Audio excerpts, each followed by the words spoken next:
With a market cap of around £10 million, EU Supply is a Europe-focused e-commerce business which has an established e-procurement platform for sourcing, e-tendering and contract management.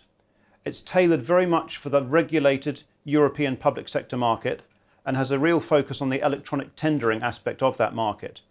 2017 saw the achievement of the board's target of EBIT profitability, coupled with significant substantial organic increase in revenue. The forecast for 2018 includes ongoing organic growth, and the recent AGM statement suggested that for the first 4 months of this year, sales were up by more than 25%. The company also recently raised £0.6 million at a premium of 9% to the previous price, primarily to invest in the development of certain micro-procurement features. Thomas Beergrehn founded the group, having previously been at McKinsey for 5 years. He's also been elected recently a member of the European Commission's e-tendering expert group. But I know Thomas as one of Progressive's first customers, for which I thank you. And around the time of the group's IPO in 2013, early 2014, we spent a number of late nights and early mornings working together to produce a document describing the EU tendering landscape. And as you can imagine, that wasn't an easy task, especially while Thomas was managing the IPO process. But the result was worth it, the float was a success, and it's great to see the business now moving into profit and beyond. So it's a pleasure to introduce to you the CEO of EU Supply, Thomas Beergrehn. Yeah, thank you, Gareth. Hello, everyone. I'm very glad to be here. I have a few minutes to speak about EU Supply. I've been told that you are very active, engaging, so I'll keep the speech very short and open for a lot of questions. EU Supply, the ticker EUSP on AIM, we develop a software that we host, so we license the right to use this as software as a service to our clients. So big authorities, particularly in public sector, and also companies can get the right to log in over the internet using browser, and on their environment, in their logically separated environment, they can manage tenders and contracts. So to compete contracts and manage contracts. And this gives them cost savings, a transparency of the process, and of course legal compliance. There are some new rules that came from 2014 EU directives that make essential phases of this tendering process. It's mandatory to manage those electronically. Of course, that's a big opportunity for us. All of Europe, in the public sector, they would have to have a solution to manage these processes. All in all, we have over 8,000 authorities and companies now that manage tenders and contracts on our platform, our software as a service platforms. Over half, I think today is 500,000, but counted at least 450,000 suppliers that respond to tenders and deliver services under contracts on our platform. Of course, we are riding on this wave of these new EU directives. And there are certain compelling events, for example, end of this year, when all authorities would have to manage e-submission, for example, tender responses online. This platform that we have is covering everything about competing and managing contracts. So it starts for those that want very early with procurement planning, contract lifecycle planning. And then the big part is the tender management. There are lots and lots of small steps that have to be done right. There are a lot of rules depending on contract value, how they do this. And our solution helps them doing this correctly. It's managing structures of information in a way that you also save time. But it's about not making mistakes, it's about being compliant, and it's saving a lot of time. And in the end, also effectiveness, to make sure to get better agreements in the end, to save money, bottom line. Yeah? And that's, of course, for most of our customers, our taxpayers' money. It's also e-auctions. It's an extra step where you can compete contracts to get even better value out of the contracts. And then it's managing the life cycle of the contract. So, for example, ensuring that suppliers will perform according to the contract terms. All of this is one suite, one product. We host this on our infrastructure, and we license the right to authorities to manage these contracts and tenders. Yeah? So we are in these dark blue countries, so 10 of them, and you see the red dots in some. In those countries, we operate a system under a framework agreement, a national framework agreement, or it's a single source contract with the national government for the whole public sector. So for example, the Republic of Ireland and the Republic of Lithuania, our system is the public sector system used by all the authorities. Here in the UK, we are under a number of framework agreements, and the UK is actually 1/3 of our revenues, roughly. In Norway, we are operating the national notices management platform. So it's not the entire process, but we are the platform where all contracts have to be announced by all these authorities in the whole country. And you see here with these logos that there are organizations of all kinds. Yeah? It's central government, it's local authorities, it's educational authorities, it's healthcare. And here in the UK, for example, you see Camden is a licensee. NHS, we have some 30 NHS trusts in the UK. They are all users of our platform.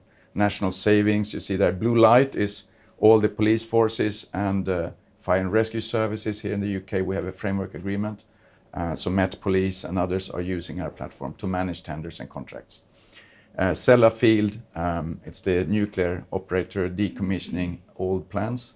And a number of other in that space are also using the platform. And it's very similar in other countries.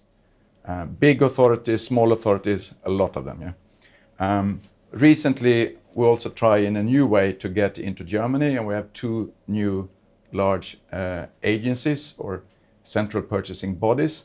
They do procurement on behalf of a number of authorities in a similar interest. And also just recently Weltunge Hilfe as well.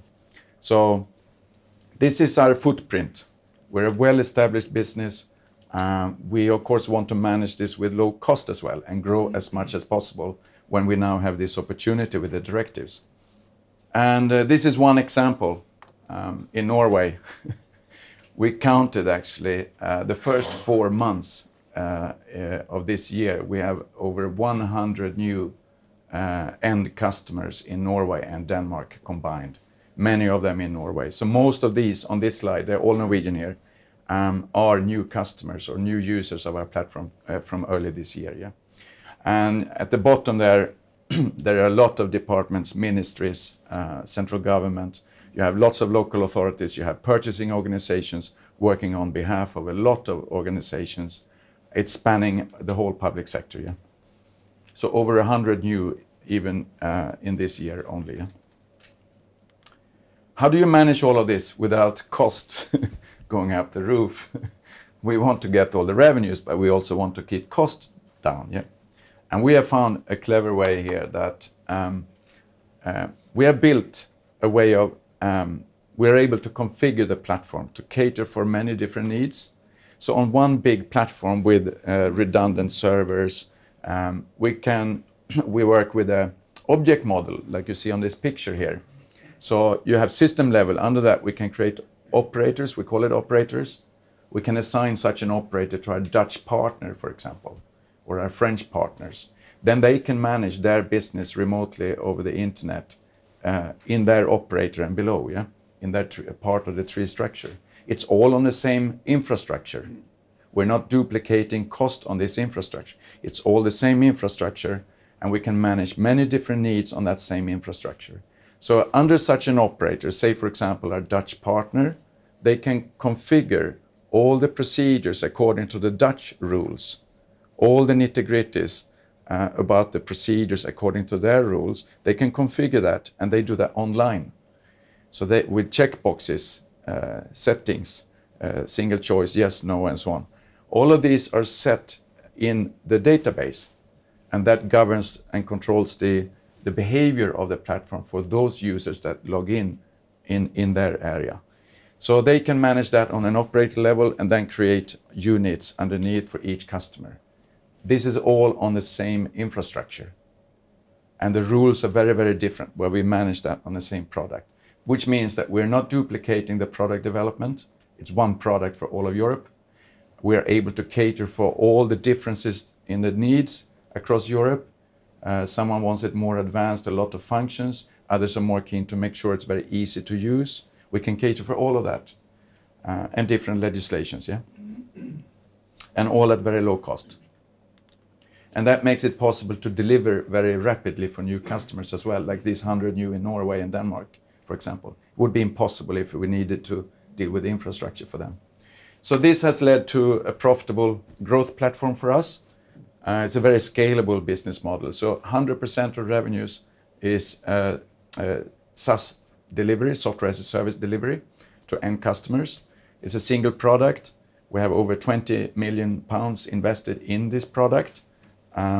We have a high level of visibility of revenues, so 66% at the end of 2017 was recurring or repeat nature, meaning we know what we will have in the coming years, even from the existing customer base. The revenue growth, all organic, 36% 2017 compared to 2016. And you heard Gareth confirming also the first 4 months was 25% or more than 25% for the same period earlier year. So we are growing organically at a high rate. The CAGR, compounded growth rate for the last 4 years, or 5 years actually, is 27%. Yeah. So we were operating profitable 2017, and this year the expectation consensus is that we should be profitable on the bottom line. We don't have a lot of interest, but we're going to cover that as well this year. Yeah. Otherwise, the ambition is the highest possible growth. Okay? We have some initiatives on top of the existing business. On top of the existing business, particularly the micro-procurement that Gareth mentioned, we actually brought in £600,000 extra in a new issue, subscription and placing, in order to develop certain features that make it possible to scale this kind of new service onto the existing customer base. And we will get value-added extra revenues from the existing customers. So we think this can be a very profitable growth on top of the existing business. So what is this micro-procurement? Well, it could be used, for example, in the NHS. There has been a lot of news around costs in the NHS. What is the cost of vacancy work, for example? And some of this could be very high. So our platform is used in Holland in those kind of categories, small contracts, where you want to have a more dynamic marketplace. So in this picture here, you see on the left-hand side, this is a typical picture today where a big authority working on behalf of the public sector might have a neutral vendor manager, for example, who in turn underneath would have managed service providers and MSPs. That would be the manpowers and the like. And they might have frameworks with different agency suppliers for different categories.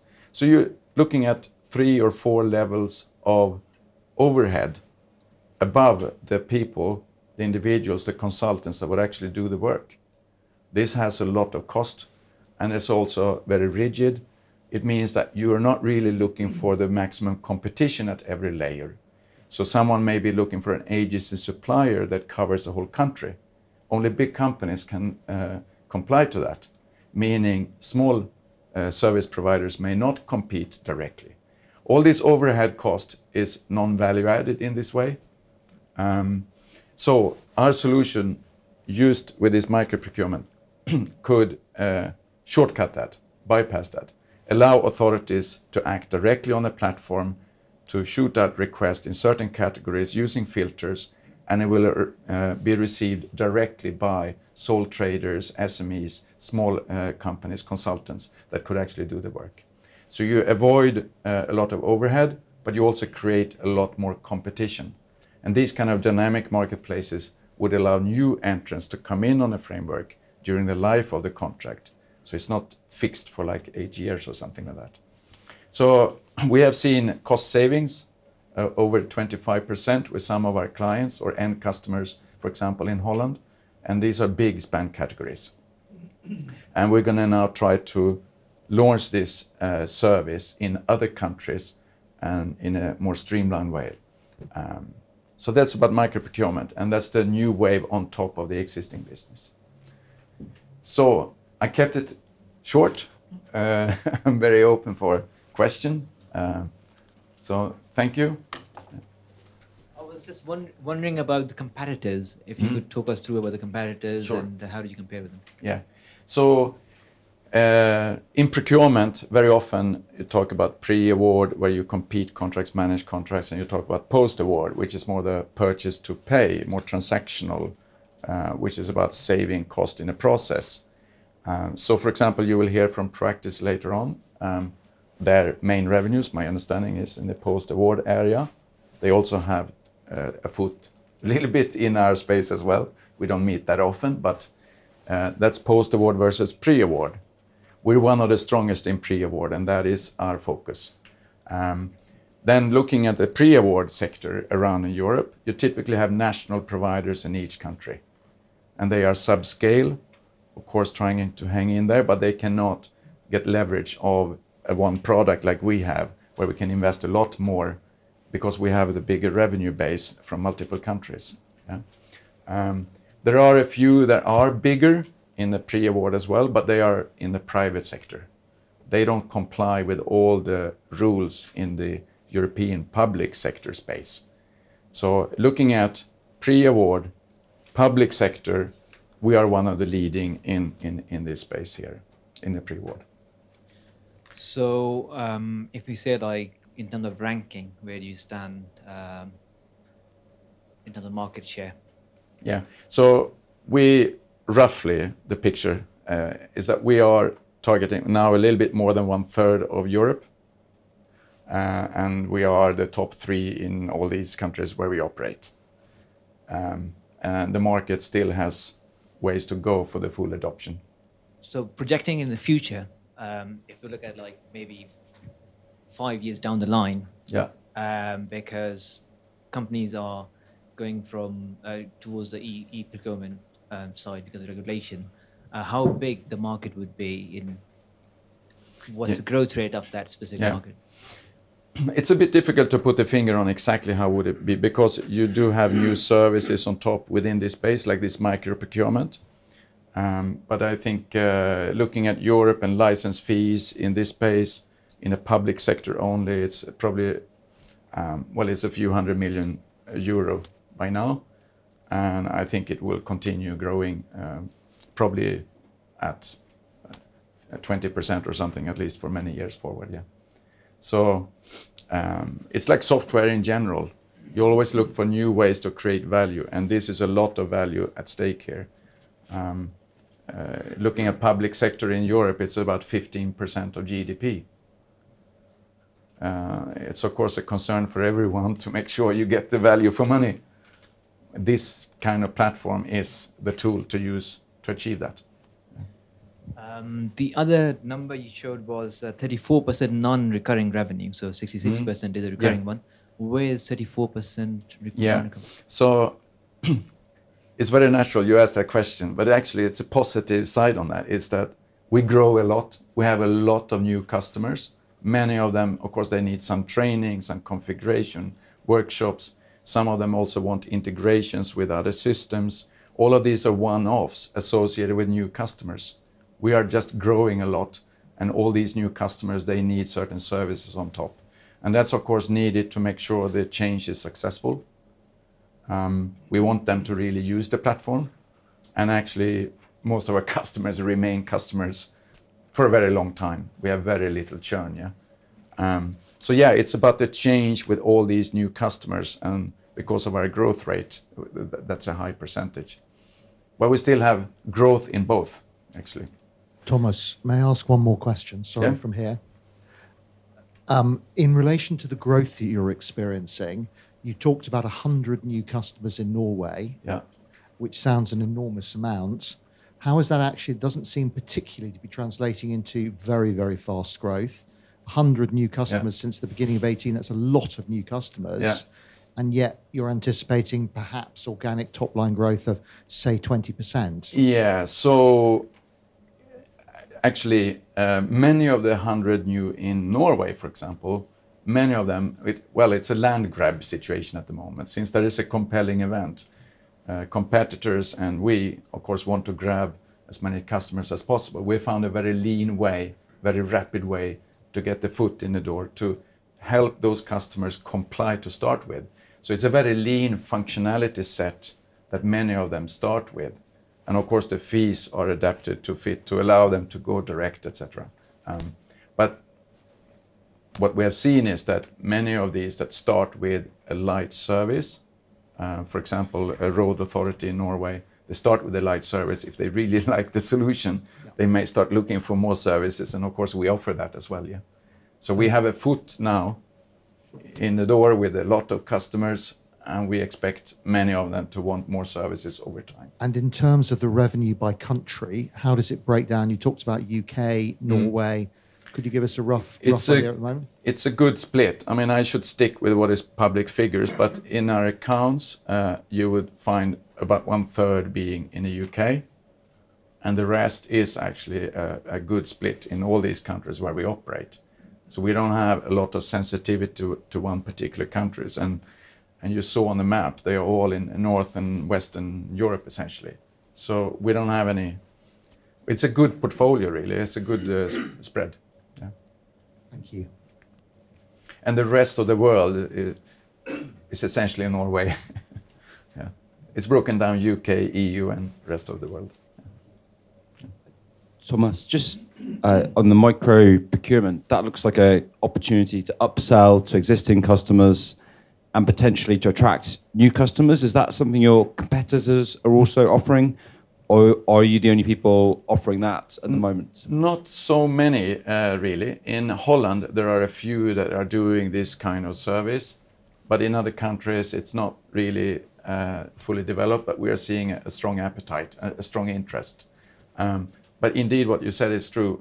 We want to get the quickest adoption of this, and we see the potential to do that first in the existing customer base, but then we can move beyond that as well.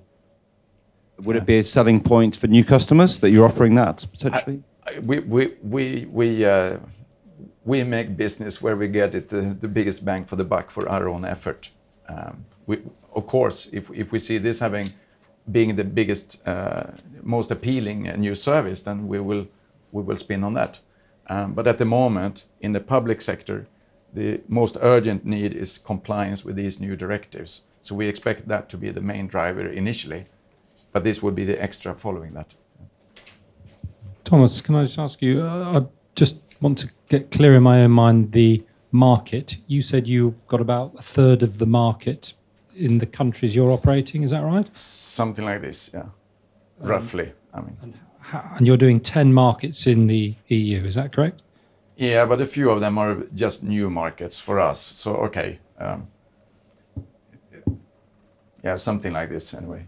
Okay, and how do you gain your customers? Do you have a big marketing department? Or yeah, how do you... so in some countries, we operate with our own sales, using telephone, and usually for bigger solution, we have solution or meetings with the customer face-to-face sales.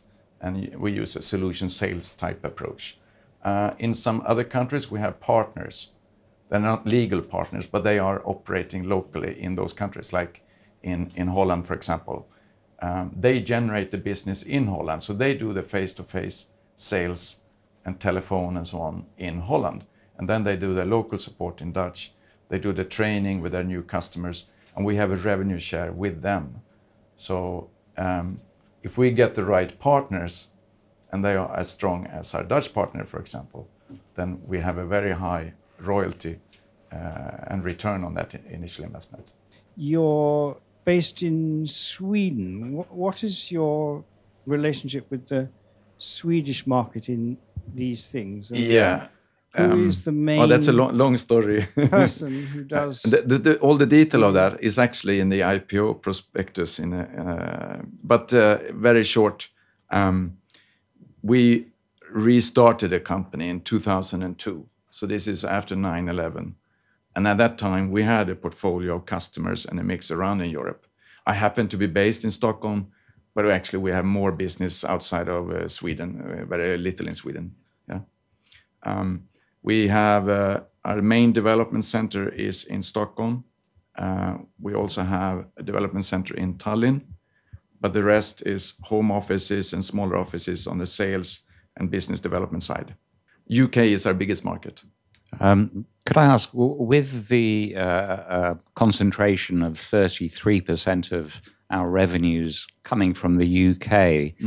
Are you concerned at all about your UK customers moving away from the platform if we get a hard Brexit and import tariffs making us uncompetitive? Is that a big threat? And if not, what is a big threat? No, we don't see any effect on us regarding any Brexit, regardless of where that would end up. The need for competing contracts is the same here, whether in the EU or not. You can look at Norway and other countries. We all need to compete contracts. Actually, UK was first in Europe, my understanding, to implement the EU directives, even ahead of the expectation of the Commission. And there are reasons for that. We all need to save money in the public sector, and competing contracts is the way to do it. I think even tendering might be invented here in the UK, so I don't think that will go away. The only thing we are watching, but we would have to do that anyway, is that we operate with multiple currencies.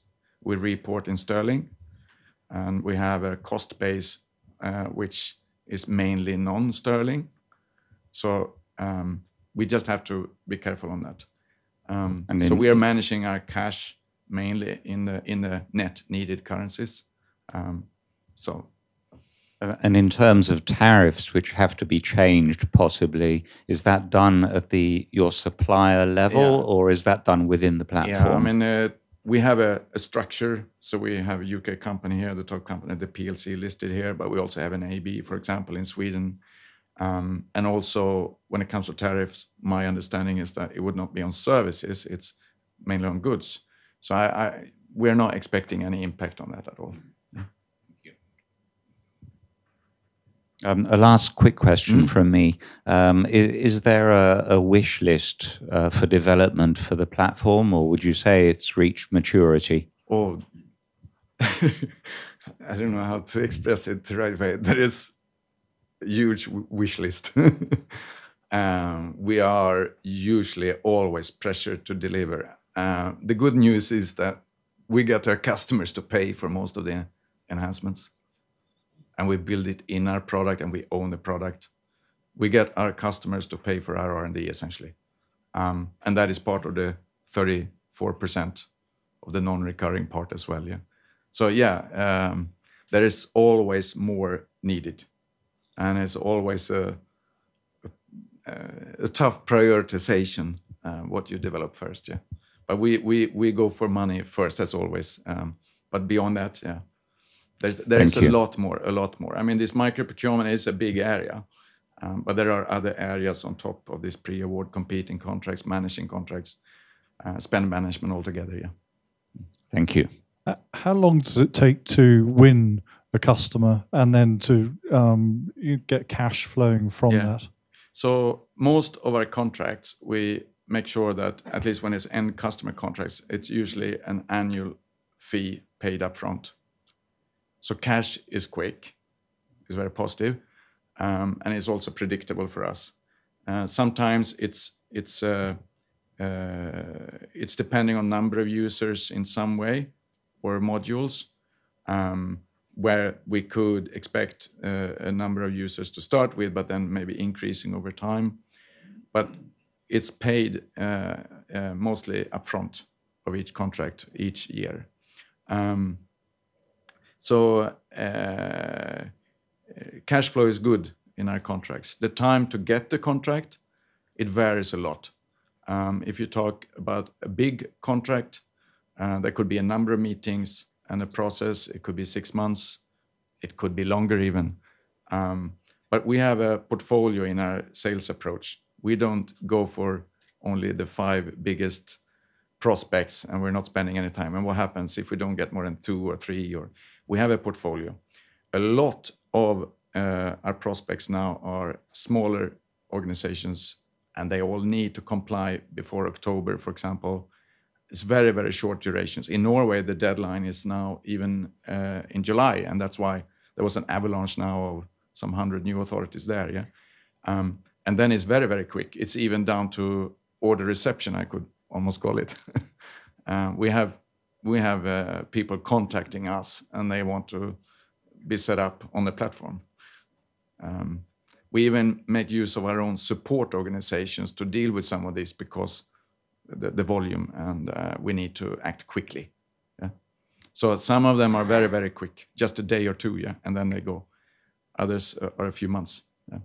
There is a significant demand on your platform. Is there a risk of non-functionality creeping in and affecting your existing customers? So, in terms of risks, that one is not really so big risk, but we are well placed on this as well, and actually driven from here in the UK. So, UK government has a very strong information security regime, and compared to the rest of Europe. We had to comply with certain accreditation standards here in the UK already 2009, and that includes ISO 27001 certification, but more than that. So we have annual penetration testing and so on. We have a management system covering all of this, information security, making sure the services are available no matter what, managing the confidentiality, integrity of data, all of that is covered in the information security management system part. We also have quality management, environmental management, service management. We have procedures for everything we do. And we are monitoring everything as well. We're planning for performance. Environments are set up with redundancy at every level. In our hosting centers, we have 3 of them. There are more than 10 kilometers between. So if you have a big disaster or something, we can still get the service up and running within 1 hour with all the data. Yeah. So we are very well positioned in terms of information security. Thomas, I think you said there's kind of a land grab for people to meet this deadline in terms of the public sector. When you're going to these bids, what advantage can you say you've got over over the national competitors or your other competitors? Are there some kind of unique selling points that your products have got that appeals to customers? Yeah, so what we do is in a sales meeting face-to-face, we always try to understand and find out what might trigger a customer's particular interest and what they might see, who might be the competitor. So depending on the country, the expectation of that customer and what we can get them to trigger on, and depending on who they might have seen before, their expectations from that, what is the game? Then we always know what buttons to play to make them feel a need in the areas where we are very strong. So for example, if it's outside of the UK, even this, what's on the screen here, is a big advantage. Information security. It's not a feature in the system, but it's an important part of a service if the customer thinks about it. So we may ask a customer, what do you think of information security? Do you have any special needs or thoughts around that? And then the process starts rolling for them, and they may involve people in their organization that really know what they should think about. And this becomes a bigger need for them than they would otherwise have been. So in their mind, this becomes maybe a key selling point in a way. There are different kind of buttons to push depending on what is the customer. Another one could be ease of use. If we're now looking ahead of the directives in October, most of those that come at this stage, they probably want to have a solution that is very easy to use, very easy to acquire. So even asking them, how they are going to comply with this and how can they roll that up very quickly? Have they looked at other solutions? What do they think of as process to get the solution? These are pains for them, and we can cater for solving that pain in a way that others cannot do. We can get them up and running with this kind of light configuration in just a day. Yeah. Yeah. So you have to play the game each case. Yeah. That's great. Well, it was great to see so many questions. Thank you very much indeed, Thomas Beergrehn. Thank you. Thank you.